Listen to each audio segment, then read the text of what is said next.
This is the Real Austin Podcast.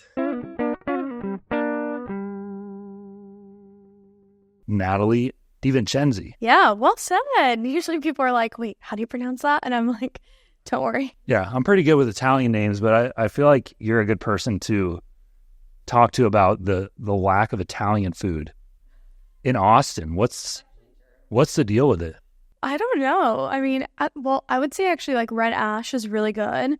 North Italia, that would be my go-to spots for Italian food. But even being an Italian, I never really seek out Italian food. I'm like, oh, I can make pasta at home. Like, True. I'm going to go out, I'm going to eat Asian, I'm going to eat Mexican. But Italian, I'm like, I'll just whip up a bowl of pasta at home. Is that something that you're good at doing? Yes, I think anyone is pretty good at like just throwing a box of pasta in the water. You're not making pasta from scratch. No, but I do make a really good homemade gnocchi with like a lemon cream sauce. Okay. That is unreal. It's so good. I did learn it from a cooking class, and then once I learned it from the cooking class, I just kept replicating it over and over. And I will say, like, there is a huge difference between store-bought gnocchi and homemade gnocchi. The fluffiness, the pillowiness, it's just so different. Yeah, I've done some cooking classes here where we've made pasta, and it's definitely like a different experience, even with me doing it.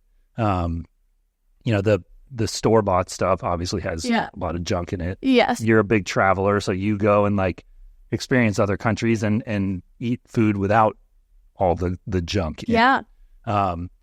Red Ash is good. North, I feel like those are more trendy, but like I grew up in Atlanta, and there were those places, like the old school Italian places you can go where it's like, you have veal, like a veal section, and there's like 6 ways they prepare veal. Mm-hmm. Chicken, marsala, piccata, whatever. Yeah. And like family owned, like that sort of thing. Yeah. You don't get that here. I don't think I have seen that. I mean, now you have a great business idea. Yeah. And if you come across someone who has like that generational background, tell them like, come to Austin, open up a little chain here, and the market's here for it. I think the market is here. I talked to so many people that are like, we need a good Italian restaurant. That is very, very fair. Speaking to starting businesses, entrepreneurship, that's what you do. Yes. You're a business mindset coach, mentor. You wear a lot of hats in the business world. So what brought you to that? Entrepreneurship is one of those things where it's gotten so popular over the last I don't know, 5, 10, maybe not even 10 years, probably more like 5 years. Start your own business, be your own boss, make your own rules. How'd you land down that path? Yeah, I agree with you in terms of like the past 5 years, it's really kind of blown up. And I think a lot of that was COVID and people having the time at home to realize like, okay, I have this free time. What do I do with it? And am I actually fulfilled in the job that I have? And do I really want to be chained? Like even once you give someone the freedom, like, oh, now you're working from home, and then you're like, hey, come back into the office. We're like, nah, now that I've had it this good and I've had a taste of what that's like, I don't want that anymore, or I don't want to give that up. And so I think that really was the catalyst for people getting into entrepreneurship as well. How I kind of got into it was definitely like growing up with it.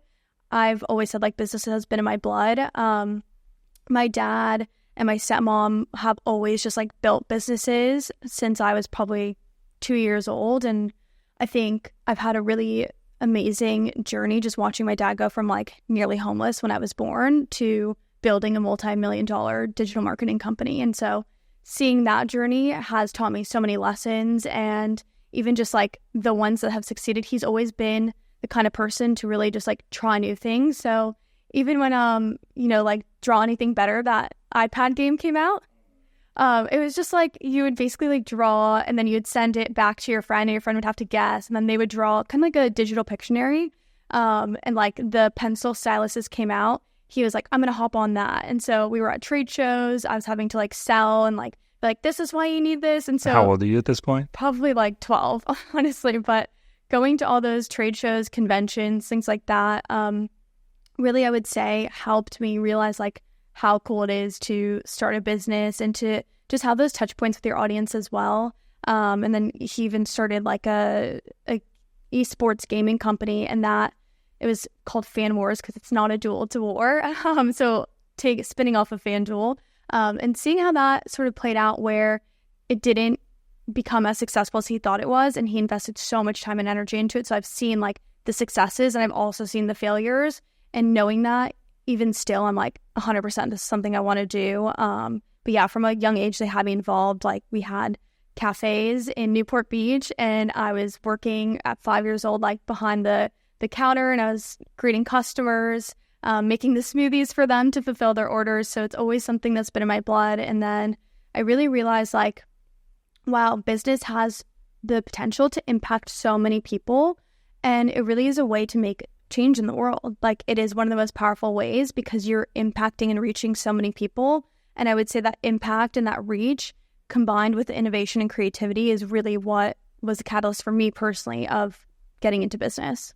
That's awesome. There are also so many components of it from a, you're building whatever type of life for yourself, for your family, but also a successful business means a lot of employees, and you're giving people income and a life that they might not have had that they can now have because you've built this big business. But also, if you're talking about like having cafes, think about how many restaurants and coffee shops you've walked into over the years where you just have a bad experience, and you're not greeted well, and it's like, I'm coming to you to give you money, to be a patron and have a good experience. Otherwise, I would have just made my food or coffee at home. Right. And then you look at the flip side and how many amazing experiences you've had.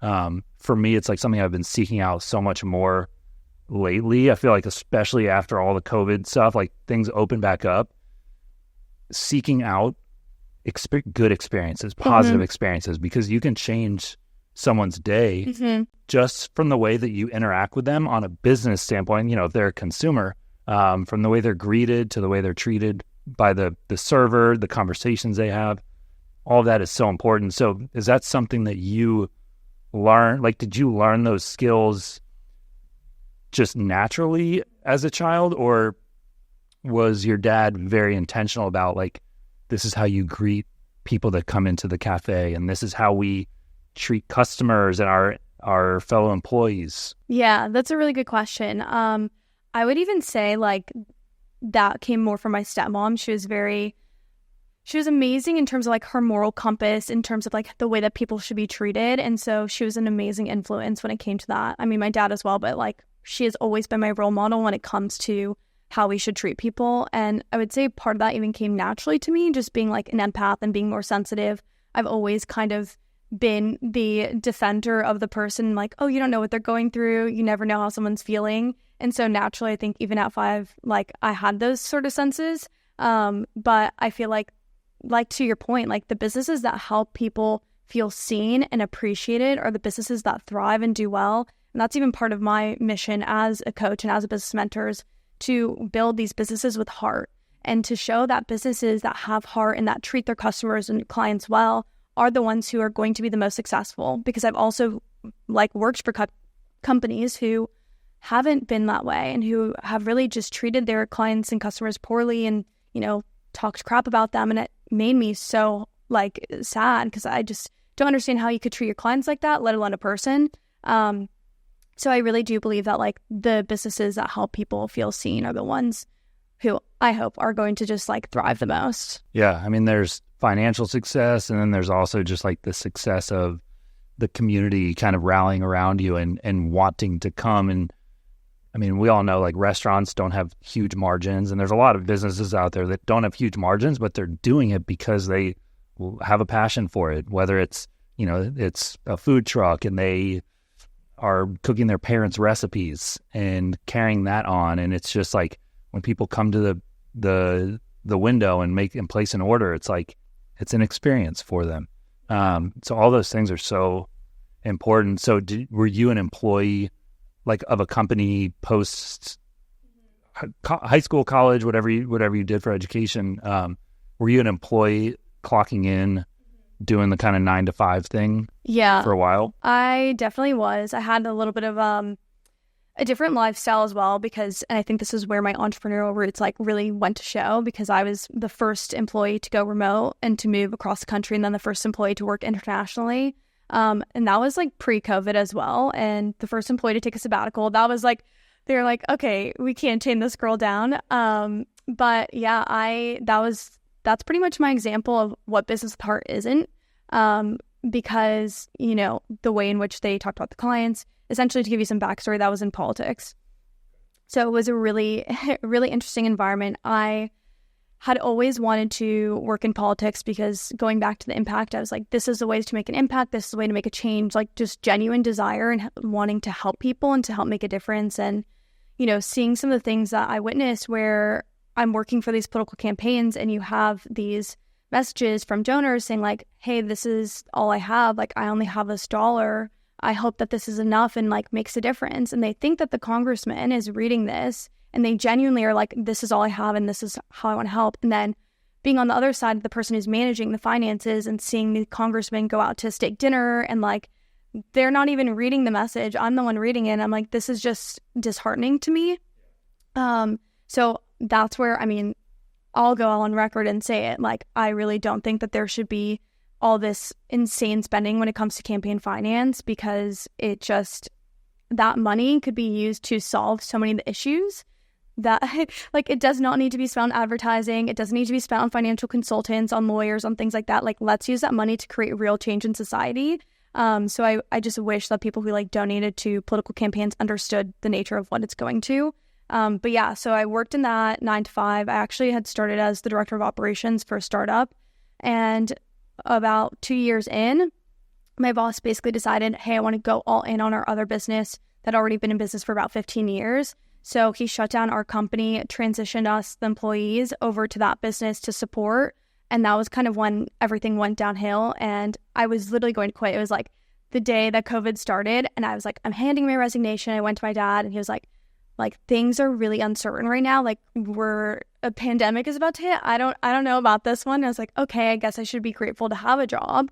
And that was what I heard a lot of, was like, you should be grateful. You should be grateful. Like, you have it so well. But behind the scenes, people didn't see me constantly being demoted, my value, my worth not being seen, the way I was treated, like definitely emotionally and verbally abused. And the things that I saw, like in terms of like the ickiness around politics, like all of that, it just was it made my soul ache in a lot of ways.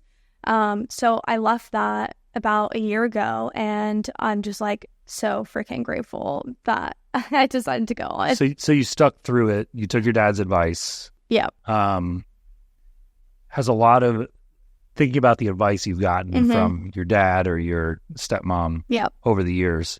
It sounds like there are people that are very influential to you. How would you weigh would you say most of the time they're right? Or it's kind of like, you know when to listen to them or when to do your own thing? And I will say, like, with my dad, he was also the one that I had to worry about the least when I was like, I'm going all in. He was like, I got you. Like, I support you 100%. Like, if you don't go for it, like, you're never going to know. Just him being entrepreneurial, he's like, 100% go for it. Like, worst comes to worst, like, you go back. And so he was like, you know, obviously it's a weird time, like, maybe just stick with it. But he wasn't the only one who sort of said that. Definitely, like, friends, people around me, peers. I think the outside looking in always seems more glamorous than what it is on being the actual person. But I would say in terms of like weighing the advice and weighing their opinion, I take everything with a grain of salt. I also know that the way in which my dad and I approach business is different. Like, even though he is a leader and an inspiration to me, there are things and situations that he handles that I would not handle, just because I am more empathic and like, I just don't handle business that way. So I think it is, and even with my stepmom, like, she's a little bit more risk averse. So I'd say I'm a good blend of like, he's really risky and she's really risk averse. And I'm kind of like, okay, let's dabble in between. So it's a beautiful blend, I would say. I go with what I feel and what I know is true. Yeah. And obviously you learn with experience. As you get older, I have a 6-year-old, almost 7-year-old, and usually, I mean, very different, you know, brain development between a 6-year-old and you. But I'll give her advice a lot and she'll like, you know, no, or like, you're gonna, so one example, there's a slide in our neighborhood pool. Yeah. And she was afraid to do it. But last year she wasn't tall enough. This year she's tall enough. She got up, got to the top, chickened out, came down. And I talked to her. I was like, here's what's going to happen. Mm-hmm. You have to build up the courage to do it. Once you do it, you're not going to want to stop doing it. Yeah. You're just going to keep going up. It's just like that initial leap, you know? So the next time we went to the pool, she got up and she did it. And of course, she's like, again. Back and forth, nonstop going down the slide. So those are all like good teachable moments. And having that conversation of like, obviously I give her a little hard time. Yeah. It's usually right. Yeah. In those things, and she'll learn over the years, like when to take my advice and when to not, and she'll learn from that. But we learn from experiences. Yeah. And from outside influences. And then we have those people that we take more advice from. And then maybe the ones that we, again, like you said, take with a grain of salt and maybe use components of what they're talking about. Exactly. Or what they're encouraging you to do. But it's a big leap to go from a consistent paycheck, 9 to 5, like that, all that stability. And then you're like, okay, I'm going to just go up and do this on my own. That's how I went through the same thing with real estate. But even before real estate, I was an elementary school teacher. Oh, cool. And I graduated with an education degree.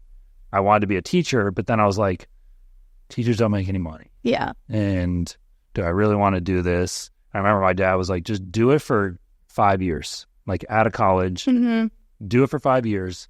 Because if you don't do it, you're not going to know. And I wound up teaching for 7 years. Yeah. And then it was after my 6 years that I was like, I don't think this is going to be a career.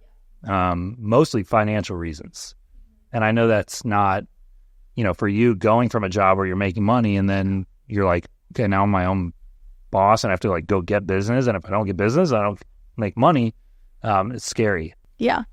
So for you, what did that look like? Was it something you started working on this project while you were still employed and started maybe building clientele so that when you got your last paycheck, you at least had something coming? Yeah, I would say it was a really scary thing to do. Not even just like, it is giving up that safety. And so I think you've been ingrained, like, you need the steady paycheck. And so not having that come every month, it creates a lot of anxiety because you're also like going against what society says. And so you kind of have to like reprogram yourself and let yourself be like, and do the work that essentially makes yourself feel safe, even though you don't have what is quote unquote considered safe. But again, like, even if you don't have everything, something that I had to do is like, okay, let's say like I had no clients. Let's say I had no money in the bank, like, would I still be safe? And I looked to different examples, like, yes, like I have a family who I know, like, if worse came to worse, like, they would support me. I have friends who worse came to worse, I know that they would let me sleep on their couch. I have all these situations where worse comes to worse, like, I know that I could go back and get a job and I would have a place to stay and someone to help feed me. So at the end of the day, when I was looking at it, I really thought about like, okay, the worst case scenario isn't the worst, and I would still have my needs met and still be taken care of. And at the end of the day as well, like, one of the things that I work with my clients on too is legacy and purpose work. And if you get to the end of your life and you look back and you didn't take that risk on yourself, would you live with regrets? And so living with regrets is, I think, one of the worst things that you can live with. And I knew that if I didn't take that chance on myself, I would live with regrets, and the cost of that would outweighed in not having a steady income yet or anything like that, or a steady clientele. But going back to the nature of my work, like, I do have these containers that sort of switch over every 3 months. So I am always bringing in new people, but that doesn't scare me too much because I know who I am as a person. I also do have a lot of faith and a lot of trust, like, in the universe. I am spiritual in that sense. And so I think that it challenges you in that way, to really lean into your faith a lot and to be exposed to different opportunities and situations that you might not even come your way. And I'd say, like, Austin is amazing for that. Like, since being back here, I feel like it's so good for business because you just always meet different entrepreneurs and everything, and the opportunities just like come your way, and it's amazing. Yeah, I mean, even just right when you walked in, you know, we talked about we're drinking Willpower electrolyte water here, which is made by a guy who lives here. Bill Murphy lives in Austin, and you met him at a networking event. Yeah. And you talked about Emily with the Cake Bay. You met her at a networking event. So these are these networks are intertwined. But let's say you didn't have family that was able to be a safety net in the event you needed it. And let's say you moved to Austin and didn't know anyone. Do you think you would have made the same decision? Yes. I think if I was in Austin, especially at the time that I made that decision, I'd feel even more supported. Because even when I was here and starting my first business, like, I had the best friends and the best community who were my models for my apparel company. They were the people who came to all my events that I would host, things like that. And they really helped me get that business off the ground and helped me with like the social media content, everything. And so I feel like the community here, like, it is so easy to just walk down the street and meet someone, and they instantly could be like your new client. They could just be like a connection. They know someone who knows someone. And even just like that support of having someone who gets it. I think that's a huge thing as well, is having the friends who get it and they can recognize where you're at and recognize like you've given up a lot and like you are taking a risk on yourself. I know what that's like. How can I support you so that risk pays off? And I think we all feel that way. Yeah, and that's the biggest thing is yes, you'd seek that support from other people, but then when you go out and you're supporting other people's ideas, other business, I mean, it's the same like with social media. I've had thoughts where I'm like,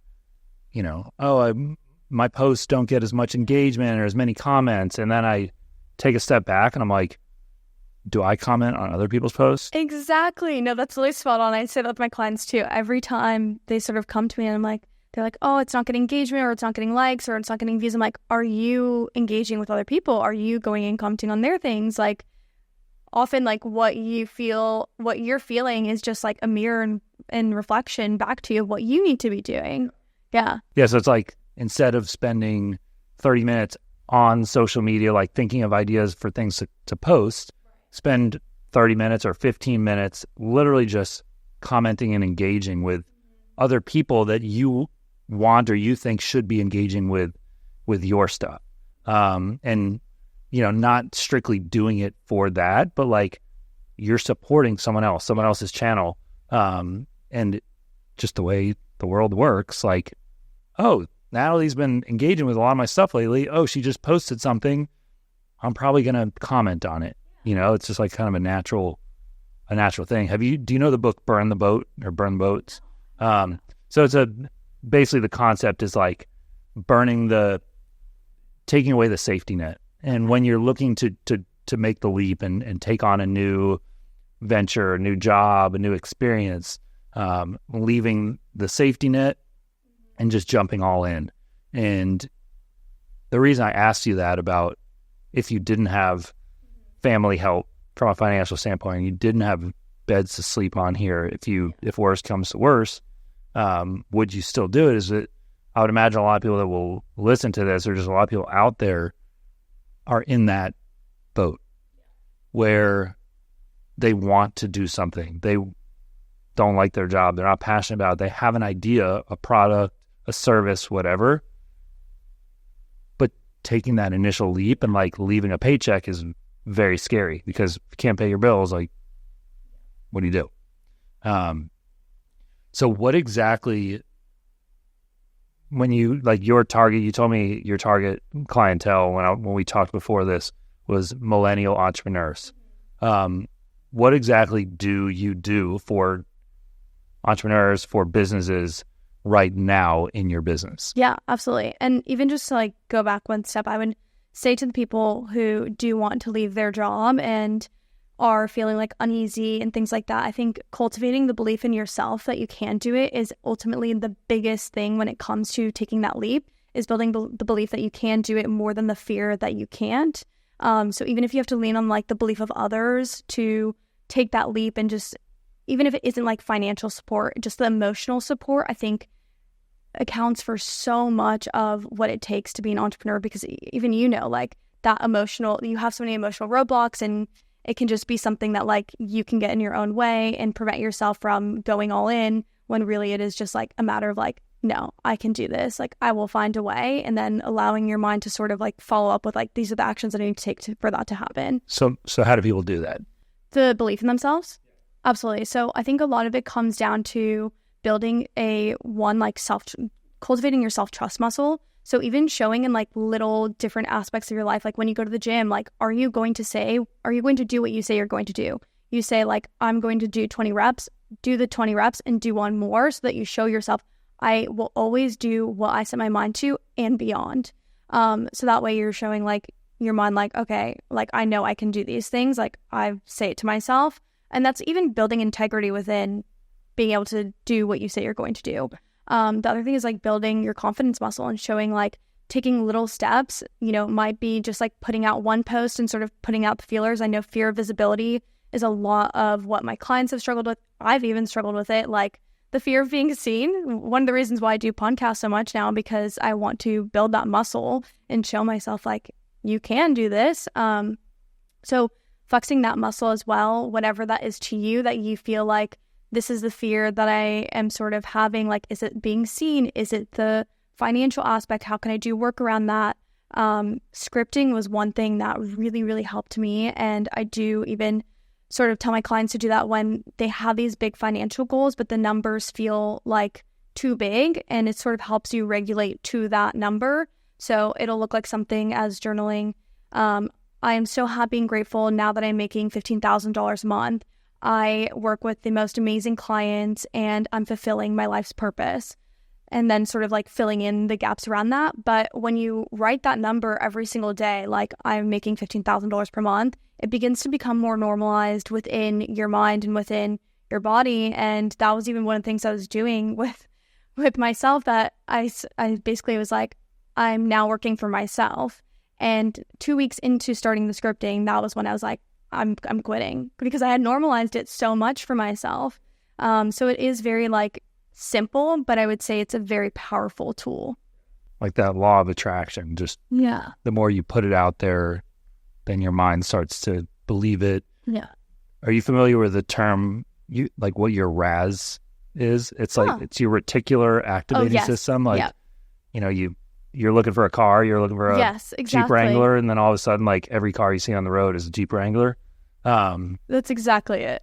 It's kind of like that. Yeah. Putting it out there, and you start, when you start thinking about working for yourself, and then it's like you start noticing your friends or people are posting like, I just quit my job and now I'm working for myself, and you start seeing it more and more, and it was always there. Now you're just more conscious of it. So that's, you're big on journaling. Yeah, I would say it's a part of it, but it's not the whole picture. When I do work with my clients, it's a combination of mindset, heart set, which is more of emotional regulation, and energetics, and then strategy. So I really look at it from a holistic picture of the business, but also the human behind the business, because I know that sometimes it is a strategy thing. It's like, okay, it's the way in which you're marketing yourself, but also sometimes it's the way in which you believe in yourself that you're not marketing yourself. So it is sort of like, it's not always a this or that. It really is like a person-to-person and case-to-case scenario, that I feel like the issues that come up could be a one or the other, but it really is dependent on the person. Same thing with, health. Like, what people think is the problem isn't always actually the root cause. So when I work with my clients, I'm really getting to the root cause and supporting them in different ways. And different things come up too. Like, you could be working on a new launch, but then you have the strategy in place and this fear of no one coming in comes in. Then you're like, okay, now we need to lean into the mindset and energetics.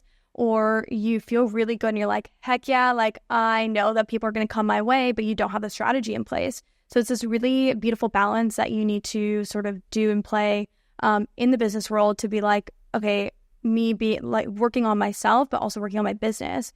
And one of the things that, a lot of people don't necessarily correlate is like, you working on yourself at times is working on your business. Like, when you go to the gym, that is a time that you are building your strength, you're building your resilience, and that absolutely affects the way that you show up in your business. Like, even from an energetic perspective, if you are just like stressed, you don't make your well-being a priority, it's going to come out in your business and like into your client interactions, the way you show up on social media.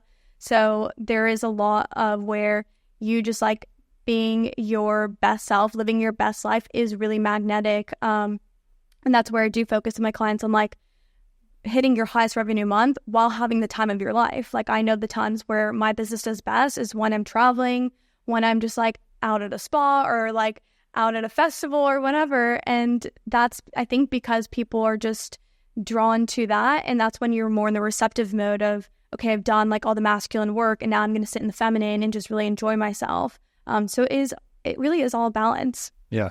So what's your like typical clientele? Like what type of businesses are you working with? Is it someone launching a product? Is it someone with a, I don't know, like a software business startup? Like, yeah. I would say it's mostly like coaches, service providers, people who are like web designers, brand designers, like a self-love coach, fitness instructors. Those are kind of the clientele that I work with. But then I also do have one-off clients like a product-based business or app developer who like, I kind of like dabble in everything, but I would say it's typically, at least in the online space, going to be more the coaches and online service providers, and then more the offline opportunities and more like the product businesses and the app developers. Okay. So you've built this like framework that you use for your coaching. Mm-hmm. What does a typical experience look like with you for any of those, let's say a fitness instructor, they have a consultation or whatever and say, Natalie, want to hire you.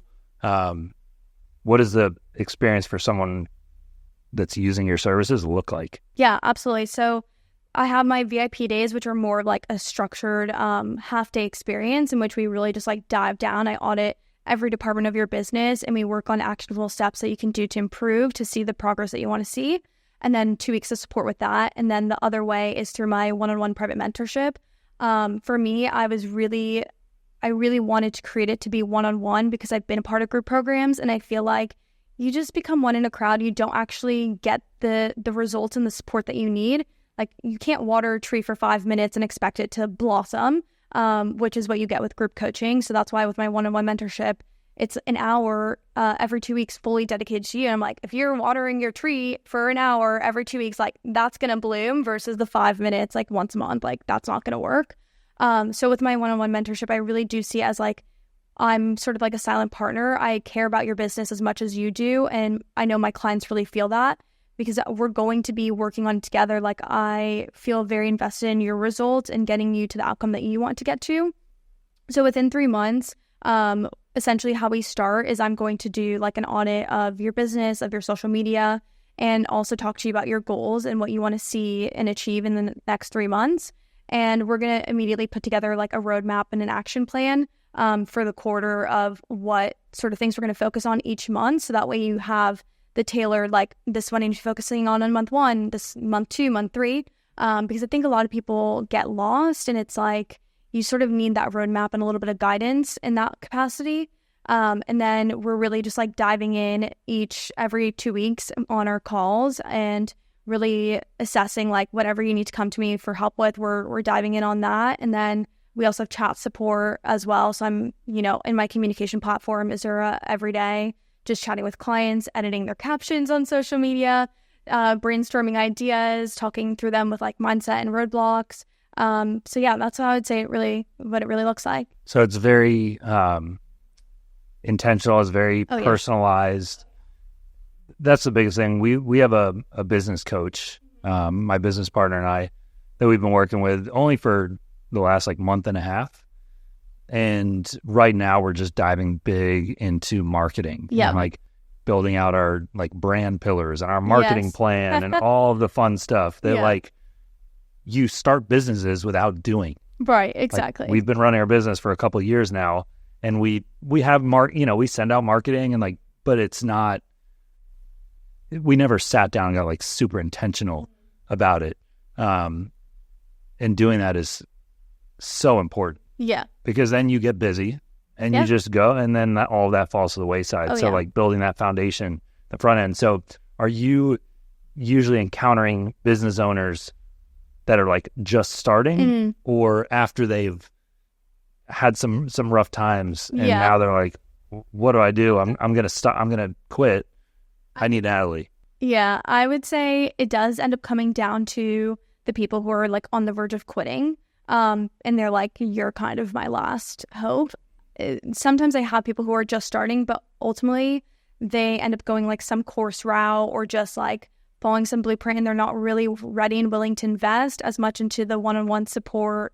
It's like trial and error. And I mean, I've been there too, where I'm like, do the group program, do the course, like course, until you realize like, I want one person that I can go to, and really just like to get down and dirty in my business with me. So when you are in that beginning phase, you do have this mindset of like, I can do it all, I can be it all, I'll just rely on YouTube and Google. And then at a certain point you realize like, okay, like I can't just rely on free content, I can't just rely on free webinars, I can't just rely on YouTube. Like I need someone who has the guidance and the expertise and will actually sit there with me and like work on my business one-on-one, not just like tell me what to do, but work on it with me. Yeah. So I feel like you need to be, because you mentioned a few, you mentioned like marketing, you look at people's social media, you talked about their, their business plan and like what their business looks like. Do you get into like finances? There's just so many components of running a business. Are you dissecting all of that? I would say, so it really is like a holistic view of all the departments. When it comes to finance and legal, those are probably the two that I dabble in the least, especially legal, because I'm not a lawyer. I'm not going to consult you. I'm going to say have a contract.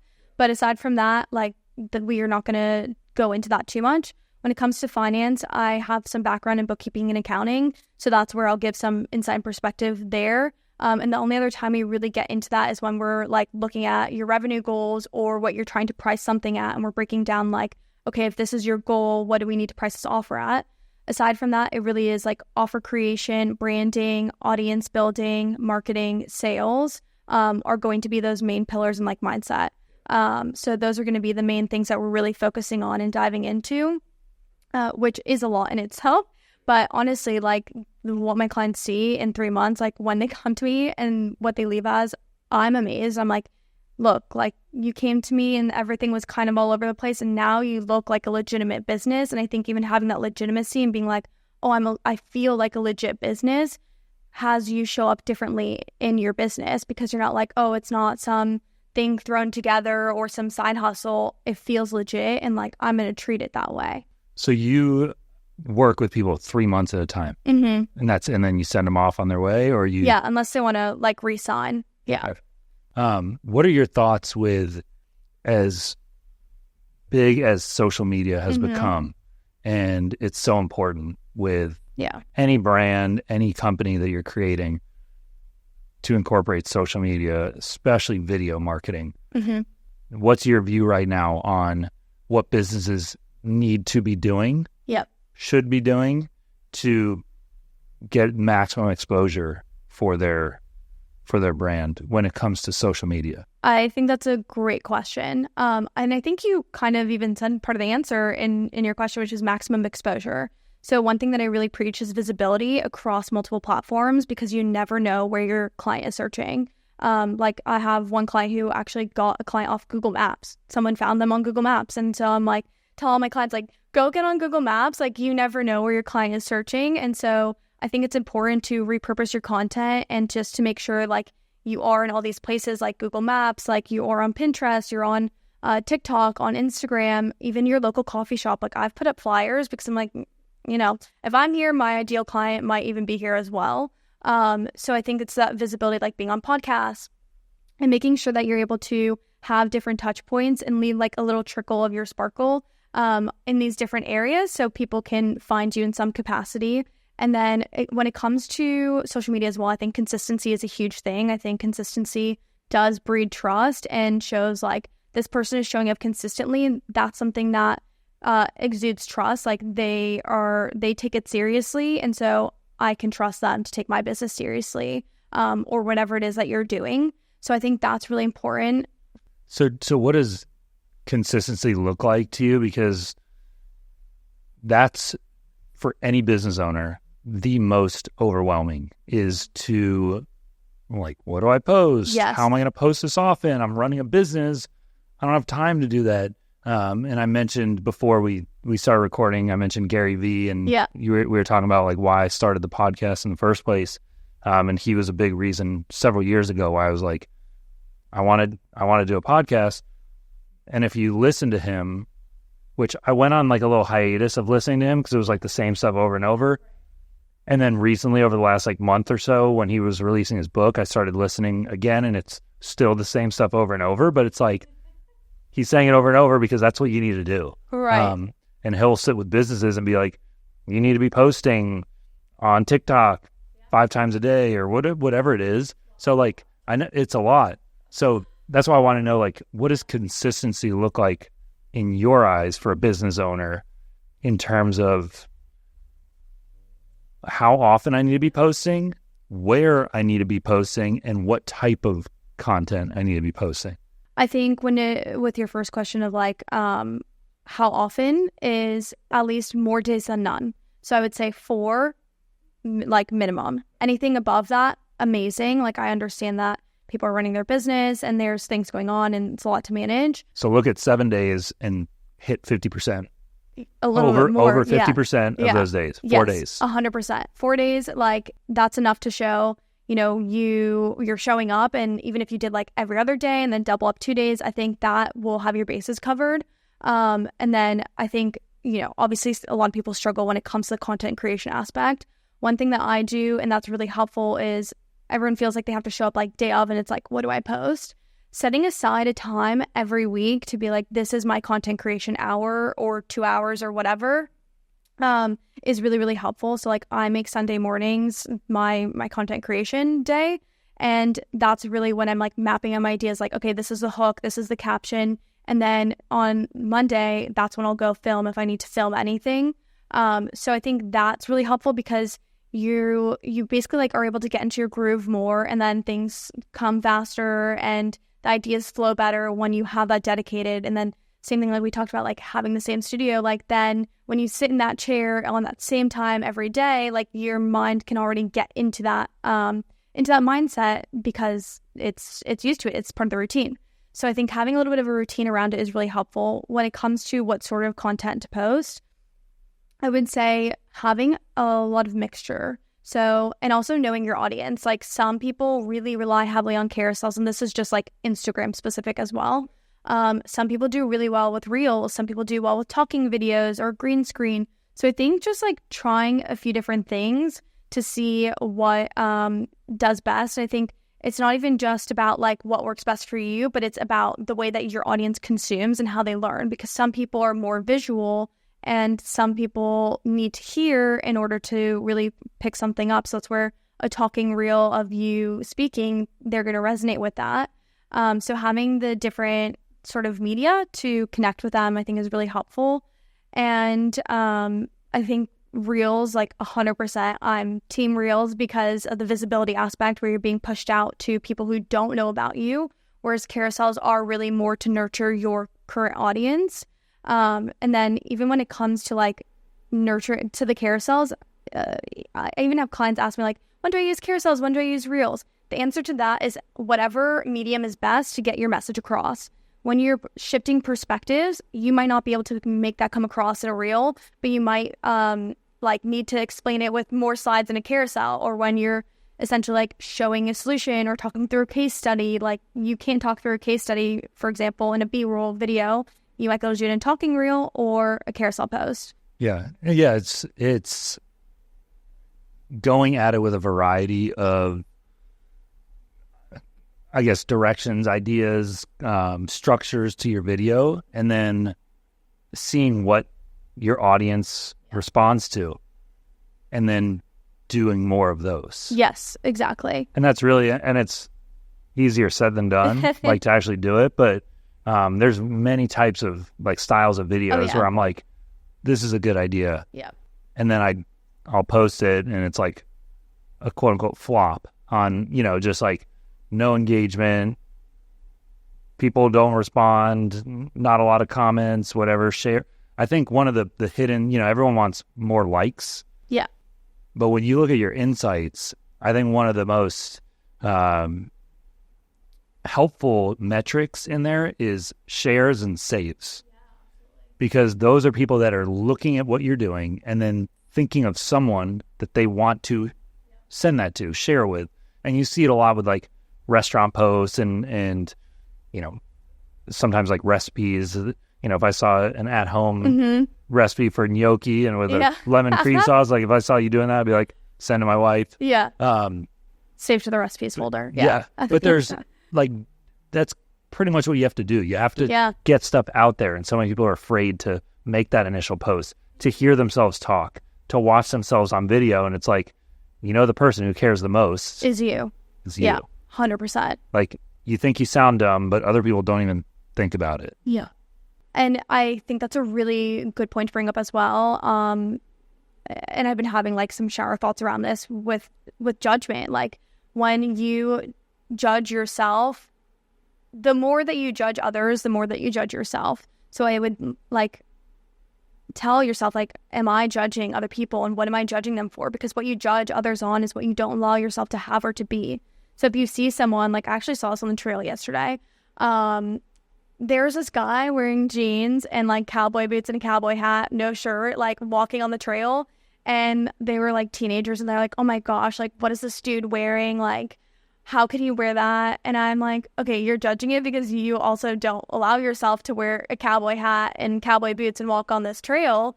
So a lot of times it comes down to like what you don't allow yourself to be or have versus me. I'm like, whatever, like, he's living his best life, like unbothered. He's confident. Yeah, he's confident. And so you look at someone like that and you're like, amazing. And the more that you admire people as well, like the opposite of judgment, the more that you admire people for showing their full self and celebrating that, the more you can celebrate yourself for doing that as well. Yeah, and people get imposter syndrome a lot. You know, not, you know, do I deserve to be putting this message out there to be sharing my expertise? Like, am I actually an expert in this? And that's one thing that I don't know if it's a theme, but like with a podcast, one thing I've noticed with guests is that sometimes they're hesitant to like share the episode,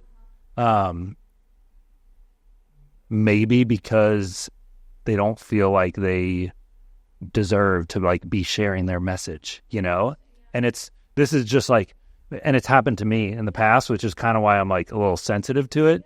You know, when I'm up on a panel or having a discussion about something, it's like, I'm here for a reason, you know? You're here for a reason. So like, take this, share your expertise, share what you've been working so hard on to get the message out to people. So all it takes is one person to listen to this and to be like, wow, this is like exactly what I've been looking for. I need to reach out to Natalie, and like, makes it worth it, you know? 100%. And I feel like it even comes down to the voice that it comes from. Like, you know, how many times have you told your partner something and they are like, yeah, okay, whatever. And then someone else says, and they're like, wow, great idea. It's really about the voice that it comes from and whether you trust that person. So there absolutely is space. And I think that imposter syndrome is one of those things where, I struggled with it for years. It was part of the reason why I didn't go all in on my business for years, even though I wanted to. But again, it is like going back to building that belief in yourself, leaning on the belief of others. And ultimately, like, the more you put yourself out there, you'll realize, like, okay, it is safe. Like, nothing bad's happening. Everything's okay. I think it goes back to that fear of visibility and that fear of being seen, which is a really, really common fear, especially when you have to be on social media if you want to grow your business. And that, like, fear to look silly. I always admire and appreciate Gen Z. And I literally am like, you guys are amazing rock stars. Because they don't care. Like, my sister, we were in, I can't remember where we were in. It was like Williams-Sonoma. And I'm like buying this gift for a guest that I had on a podcast. And she's there like in the corner in front of the olive oil, like filming this dancing TikTok. And she's like, look what I filmed. I'm like, how do you have the confidence? Yeah. And it's just that generation. It's amazing. So, you know, if they don't care about being seen, like, you just got to lean into what they're good at too. And just feel like, you know what? F everything, like, I'm just going to do it. Yeah, you can't care about the outside influence. I mean, for me, I wouldn't, just because it's not like my personality, be like dancing on a TikTok in a store. But even just last week, I made a video at a barbecue place in in East Austin, and my wife came because I needed someone to like record part of it. Yeah. But then the rest of it, it was just like me walking around with the camera, kind of talking it, like filming myself eating. And she was like, you just like don't care. You just, that's amazing. You just do it. And she was telling someone else about it. She was like, yeah, he just like records himself and out in public. And that's so good. And you just have to do it. Because again, like, will you be judged by some people? Maybe, but do you care? Like, right. You don't know who they are. Yeah. It doesn't matter. So moving on, you have an apparel business or organization, or it's a support an organization. Yes, right? It's more like a social enterprise. Okay. Yeah. Tell us about that, because I saw some like good positive messages on it. Yeah. On your Instagram. So I did want to hear about it. Yeah, of course. So that business is You're Enough Co. I started that back in March 2021. Say that slowly. You Are Enough Co. Yeah. Pretty much just basically to tell people and remind them, like, you are enough. Like, that's really the core of our business. And it started, unfortunately, I was in Austin at the time, and I got a call from one of my friends who basically had said that our friend from college had taken his life. And I immediately flew out to the East Coast the day after and had the funeral and everything. And I came back to Austin and I was like, you know what, not one more. I don't want anyone to take their life because they don't believe that they're good enough. And even knowing I've had other friends who've struggled with anxiety, depression, things like that, knowing struggles when I've had myself, I really wanted to do something about it. I've always been a person to take my pain and turn it into purpose and just use it as a voice for change rather than let it just be something that happened to me. I'm like, let's make it something that actually does something. And so I basically just I knew print on demand was something at the time. And I did watch a ton of YouTube videos. I was doing all the research, looking at Alibaba, all the things. I didn't really know what I was doing, even despite having my background in just from my parents and into entrepreneurship. But this was different, and I've never leaned on them for hey, how do I run this? I'll ask hey, is this legal tax expense sort of thing? But other than that, they're never consulting me. And so it really was the first thing where I was this is me on my own. And honestly, the way we started was just having You Are Enough on sweatshirts. And then ultimately we ended up expanding our line and doing some events in Austin as well. And that went really well. And even just again, having the community here, I couldn't have done it without my people here.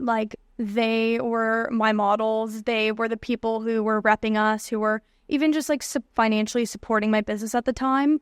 And then it was, I wouldn't say the next year, I had taken a step back because I noticed it started to affect my mental health. As a sensitive person, just talking about anxiety and depression and things like that on social media was making me feel that way, unconsciously. And so I was okay, I need to embody what our brand is, which is put yourself first and take care of your mental health. So I took a step back, and then a few months later, I got an email from Cosmopolitan magazine basically saying hey, we want to feature your business. I was oh my God, okay, this is amazing. And at the time, I actually didn't appreciate it. And I didn't appreciate it until about December of last year. I didn't tell anyone about it. They published it, literally printed in the magazine, next to Selena Gomez's Rare Beauty, Mondrian, all these things. I was cool. It's just sitting in my desk at my mom's house, and I didn't celebrate it. And then this year, it's a great question. I just felt there were things missing, and with the business, and I had felt disconnected from it. It just wasn't. I really don't know entirely why. I look back and I'm why didn't I celebrate that? But I think I've always been the first person to dismiss my success, and that was what it came down to, was just not wanting to be hey, look at what we did. And so it was never about me. Is it kind of going back to that imposter syndrome? You didn't deserve to be the face of this? It probably was that. I don't know why I didn't think it was this cool thing. I it was cool. And I was like, I'm going to order the magazines. Like, I'll have it printed and like saved. But at the time, I guess what it came down to as well was I wasn't proud of our products. I didn't feel like aesthetically they were something that like I even wanted to wear fashion wise at the time. And so there was this disconnect that I didn't feel like, oh, wow, like this is amazing. Like I want to showcase and celebrate it. And that's why even this year I've switched our operations. I've completely changed the business to now be products. And I'm like, I want to be freaking proud to represent and to wear because this is my business and I should be the person who's most proud of it as well. So logistically and everything, like it's been a complete 180, 360, the whole thing. But I feel now like it's something that I've built and that I'm proud of. And looking back to the work that I've done, even as a business coach in the past year, has led me to really like own. And I think social media is a great example of that, of like seeing people own themselves and realize like, oh, wow, like I did this really cool thing. And now I feel more comfortable with owning success. And it's one of the things that I help my clients with too. And like, you have to own how amazing you are because you don't see your greatness. I see your greatness and I'm 100% here to reflect that back to you.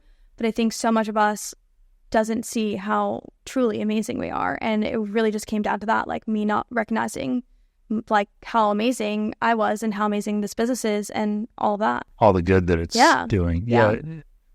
A lot of times it's hard to celebrate our wins online just because you're like, I don't want to brag about everything to my friends and I don't, social media is the highlight reel and I don't want to be part of that. But it is important. I mean, I go through the same thing. Like when we're like recognized for award, like real estate things, I'm like, do we really have to post this? Right? Yes, because our office will like send us a post basically made, and they're like, all you have to do is post it. And sometimes I'm hesitant to do it for a lot of the same reasons, but it is important to celebrate yourself, celebrate your wins. And at the end of the day, like your community wants to rally behind you and support you when you're winning and when you're losing. So it's important to share those as well. 100%. One thing I've been doing every Wednesday is on my Instagram page is Wednesday wins. And I'm like, let's celebrate all together. Like I want to hear, I don't care if it's a business win, a life win, whatever, like you bought a new book. Like I want to celebrate everything because I don't think we take enough time to celebrate. And it does go back to that kind of like not wanting to talk about your wins. Is it a fear of like taking up space and kind of drowning out other people? And so I think it's really important that we get curious, like, why don't I want to share? Like, I don't want to come across as like arrogant, or I don't want to come across as like I'm better than. And so when we get really curious, we realize like, okay, what is going on here? But also like, you're probably the first person to recognize like other people's success and other people's achievements. But when it comes to yourself, you're like, oh no, it's not that cool. Like, amazing, like move on. And one thing I've uncovered recently is I think that part of this comes back down to like people pleasing and not wanting to upset someone else. And I know for me, like this is something I'm personally working on right now, is like I just don't want anyone to feel less than. I don't want anyone to feel like they're not amazing or they're not good enough just because I've done this or I've achieved this. And so even looking to other people, I don't necessarily feel that way when I look at them, but why am I putting those same projections on myself? Yeah. We beat ourselves up. Yeah. It's very easy to do. 100%. We're our worst critic. Maybe in those Wednesday wins posts, you can encourage people to like tag someone that they know how to win. Yeah, great idea. Because a lot of times you like need permission. Like it's easier to do when you have permission to do it. Like someone like, hey, you just got this job promotion. Like share it in this post. Just as a way to like bring more exposure, and then again, share allows people, empowers them more to maybe then share it with someone they know how to win. And like because the celebrating in itself too isn't just about you, it's also about others. And so I think, right now it is really focused on like celebrating you, celebrating your wins and your success, but bringing other people into it maybe will allow people to sort of get more engaged because it is easier to just celebrate others. So that's a great idea, and that's gonna be on my next week's Wednesday wins, is like tag someone, let's celebrate everyone else. Yeah, I'll look for that now. Yeah, absolutely. All right. So share with anyone listening or watching how to find you. Yeah. All the different companies you just mentioned and like how they might get started with meeting you. Yeah, absolutely. So you can find me on Instagram at coaching.by.natalie. And I would say that's the best way to reach and contact me. And then I can point you in any direction, depending on like what your needs are. Or if you want to just chat, say hi. Like I love connecting, like just come in, say hi. And if you're here in Austin as well, like I'd love to get lunch with you. I love meeting people in person. So feel free to reach out. I don't think it's weird at all. Like you're totally welcome to just drop in the DMs. And then with You Are Enough Co., our Instagram is at youareenough.co. So you can find that business there or at www.youareenoughco.com. And people can buy swag. Yeah, absolutely. And you can buy one of our new sets. They're currently in production. And so, yeah, I would love for you to come support. And all of our proceeds, I don't know if I said this, but 100% of our proceeds go to mental health awareness and research. So that's a huge difference between us and a lot of other companies is they're like 15%, 10%. I'm like, business is not about me. This is literally just to make a change and to also be the thing that someone needs to see on a day when they need to see it. Love that. Yeah. We'll end on that. Awesome. Thank you so much for having me. Yeah. Thanks for coming in. Yeah. Thank you.